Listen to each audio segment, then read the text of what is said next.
Ventricular septal rupture ini sebenarnya disebut juga sebagai post infarction ventricular septal defect, yaitu sebuah bukaan pada septum ventricle terjadi akibat ruptur pada miokardiumnya yang mengalami infark.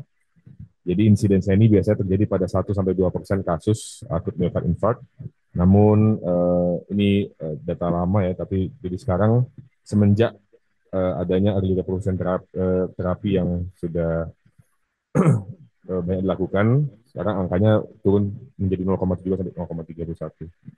Ada data juga 5% pasien ini mengalami mortalitas dini setelah terjadinya myocard infarktnya, terutama karena shock cardiogenic and refractor. Kebanyakan waktu yang muncul untuk VSR ini dari infark hingga ruptur itu adalah 3-5 hari, namun sebenarnya bisa terjadi pada 24 jam pertama hingga sampai 1 minggu setelah serangan. Biasanya wanita lebih banyak terjadi pada pria. Untuk pada fisiologi dan morfologinya sendiri, mekanismenya itu adalah nekrosis pada jaringan yang iskemik, sehingga miokardiumnya yang pada interventricular septum itu menipis dan melemah. 60% terjadi pada anterior atau apex, karena infark miokard anterior, dan sisa 20-40%-nya pada sisi posterior. Biasanya terjadi pada kasus-kasus yang pertama, akut miokard yang pertama, dan sering pada kasus single vessel disease, terutama pada LAD yang oklusi total. Kemudian 40% pasien juga yang melalui fase akut, yang sudah dapat melalui fase akut dari VSR itu, 40%-nya mengalami aneurisma dari ventricle. Kasus VSR juga dapat terjadi mitral regurgitasi yang sekunder akibat terjadinya dilatasi dari LV dan juga papillary muscle yang infark. Uh, ada klasifikasi yang diberikan pada ventricular septal rupture berdasarkan onset dan juga morfologinya, yaitu tipe 1 di mana onsetnya yang sudden, biasa berbentuk slit untuk gobekannya dalam 24 jam. Tipe 2 itu subakut, terjadi erosi pada miokard, dan yang tipe 3 itu late presentation, telat, ada aneurisma dan rupture-nya. Bisa ada infark lain. Untuk diagnosisnya dari klinis itu bisa kita lihat ada keluhan nyeri dada dan juga murmur konsistolik dan juga shock terjadi. Dari penunjangnya bisa EKG, ronsen toraks yang ada edema dan epidemiologi, tapi terutama kita melihat pada ekokardiografi, di mana kita bisa menilai letak dan ukuran dari rupture-nya, flow dari shunt-nya, dan juga kelainan katup yang lain. Untuk kategorisasi dan koronariografi ini biasa dilakukan pada pasien-pasien yang stabil.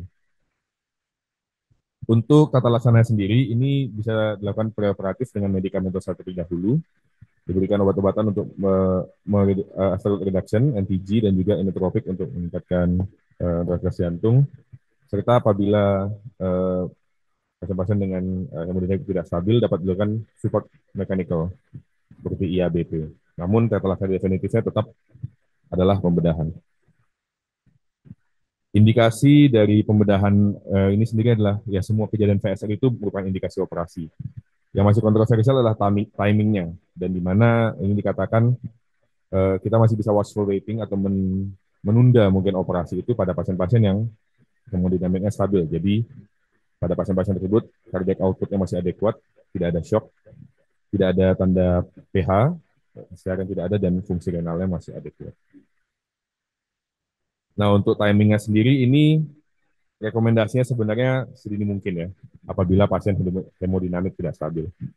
Namun mortalitasnya masih tinggi, dilakukan pembedahan emergen, itu antara 20-87%.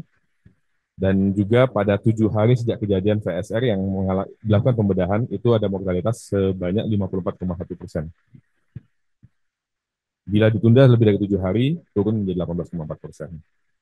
Mortalitas paling tinggi yaitu 60%, itu bila menjalani operasi dalam waktu 24 jam. Berikut bagian dari buah jurnal, di mana paling atas ini ada immediate surgery, kurang dari 24 jam, itu mortalitasnya 60%. Nah, bila pasien tersebut selamat sampai 7 hari, setelah 7 hari itu biasanya 30% mortalitasnya. Nah, namun setelah 21 hari, itu lebih turun lagi, tapi bila tidak dilakukan pembedahan itu sampai 94% angka mortalitas yang terjadi. Ini beberapa teknik operasi yang disebutkan untuk prepare dari PSR sendiri. Ini untuk defek yang terdapat pada anterior, di mana kita lakukan insisi pada sisi anterior seiring dengan LAD-nya. Lalu diberikan patch untuk menutup VSR. Dan ujung dari salah satu sisi patch-nya ini yang akan nanti istilahnya seperti di sandwich pada insisinya, dan insisinya juga tutup dengan uh, PTFE felt ya. Jadi feltnya dinding LV yang di insisi, patch VSR-nya dindingnya lagi, lalu patch lagi. Berikut untuk salah satu teknik yang lain adalah invert exclusion. Jadi ditutup dengan cara bagian infartnya tidak sama sekali tidak diberikan ditutup ya, maksudnya tidak diganggu istilahnya. Jadi patchnya dipasang di LV ini menghindari dari seluruh infartnya. Lalu untuk insisinya tetap sama seperti yang tadi dijahit dengan shock. Untuk defek apikal ini ada hal tekniknya dengan cara membuang seluruh bagian infart dari jantungnya. Jadi benar-benar di insisi semua di istilahnya di eksisi.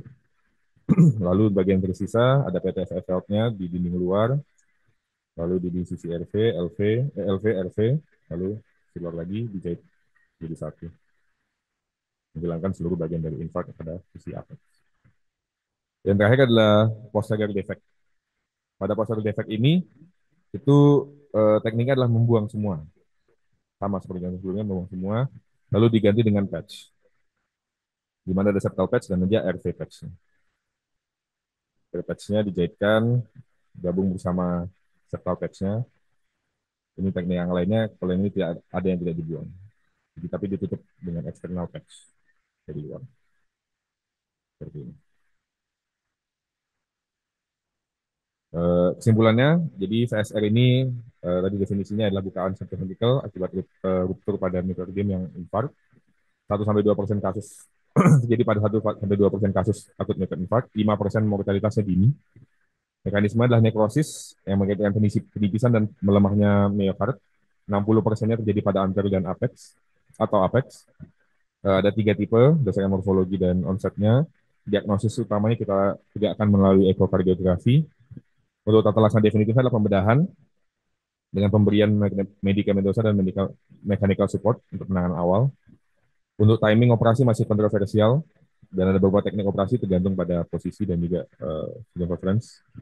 Dan mortalitas ini masih cukup tinggi dengan berbagai komplikasi sehingga masih dibutuhkan kerjasama dari tim multidisiplin sejak preoperatif, intraoperatif hingga pasca operatif. Izin sekian.